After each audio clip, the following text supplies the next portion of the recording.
Let's talk some more now about the president's new measures as well as where we are with the coronavirus tests and the recoveries. We're being joined now by the Director General for the Nigeria Center for Disease Control, Dr. Chikwe Ihekwazu, who the president expressed his pride in, saying he's one of the 10 global health leaders appointed by the World Health Organization to study China's approach to the pandemic. Dr.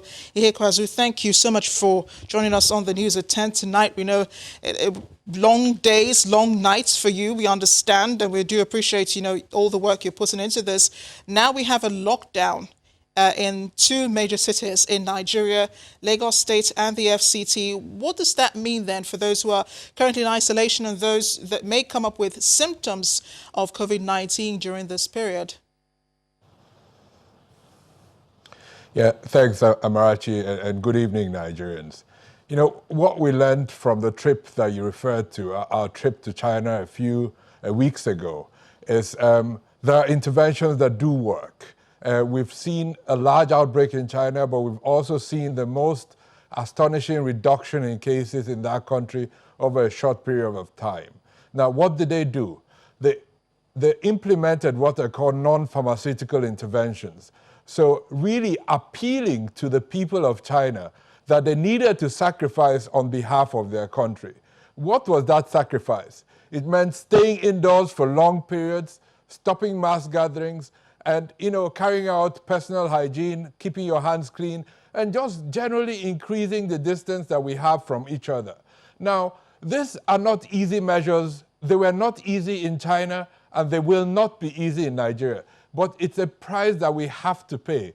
And the big thing that I learned from China is that for these to be effective, we have to take the people with us. So we need Nigerians to work with us, because it is not something you're going to do for the government or for NCDC or even for Mr. President.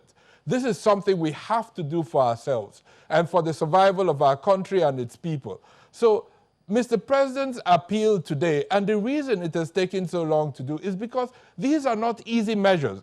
And as a leader, he had to really think carefully on the implications of these measures on our way of life, way of life in Nigeria, of how we exist. So some preparations had to be made.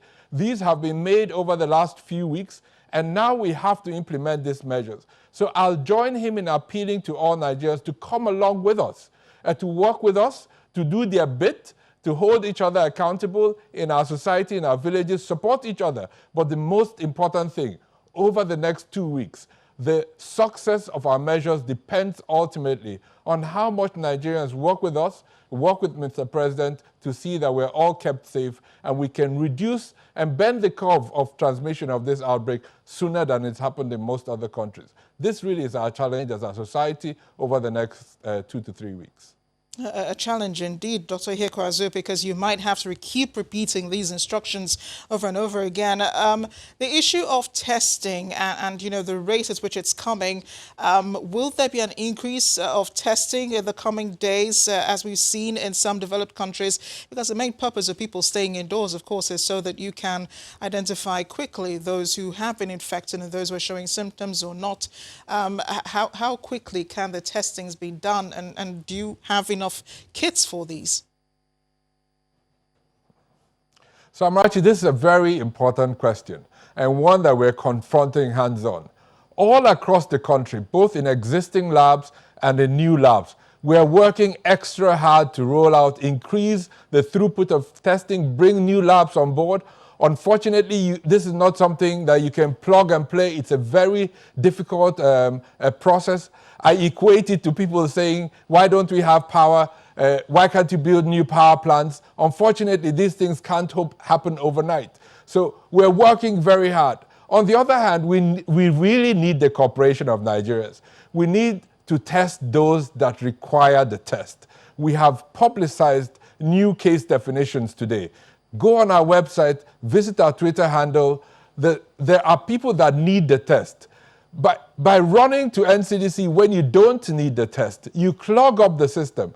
If you're asymptomatic, even if you're a contact, please stay at home. We only need to test those that become symptomatic while in isolation. And for them, we want to go over and beyond the call of duty. But we can't do that if the entire system is clogged up by the worried well, as I call them, looking for the test, driving around and using bad words to describe the work that we do. So please, Nigerians, listen, we are working. Everybody is working 24/7 to increase the throughput of testing.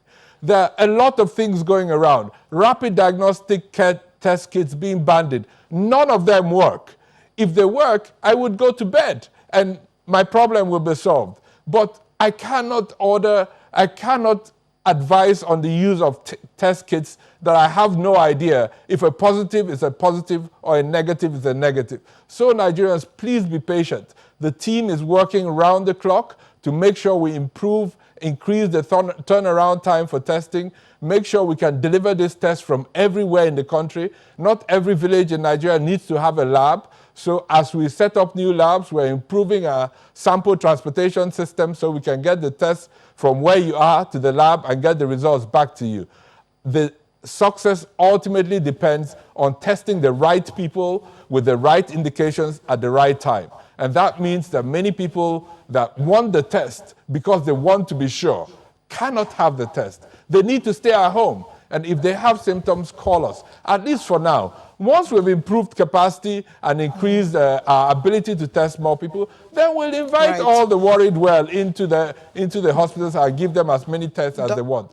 But now we need to focus on those that need the test and make sure that those that really need it get it, and we can give them their results and start their care. Yes, and we do hope that the people who need the test do get them. Dr. Ihekweazu, thank you. Okay, I'm hearing my producer in the ear now saying we should talk a bit about those Israeli nationals who were on their way out of Nigeria. Why are they leaving? You know, if we do seem to have things under control here in Nigeria. So, Amarachi, I would not normally discuss any specific issue. However, you know, every country has a right to ask for citizens to evacuate them if they want to. Our role as NCDC is to make sure that anyone that decides to stay in Nigeria gets the best care possible. The Federal Ministry of Health and the Honorable Minister is leading this himself, ensuring that everyone that needs care does get care. We are managing the public health side. Everybody, this is really an all-of-government response. A few days ago, the Nigerian Air Force sent an airplane to the DRC or to Congo-Brazzaville to bring back 3 Nigerian healthcare workers, members of staff of NCDC that were stuck in Congo-Brazzaville. The entire private sector is chipping in from everywhere. So we really need an all-of-government, all-of-society response. And whether individuals are evacuating their citizens or not, really that is up to them. We encourage their efforts, but we need to focus on the response in Nigeria, make sure we get the best done for people that are in Nigeria at the moment.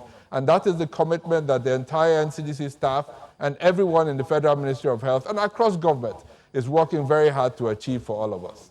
Dr. Ihekweazu, thank you again for being with us tonight. We know the days have been longer, the nights have also been longer for you. Thank you to your team also. We all hope to get over this as soon as possible.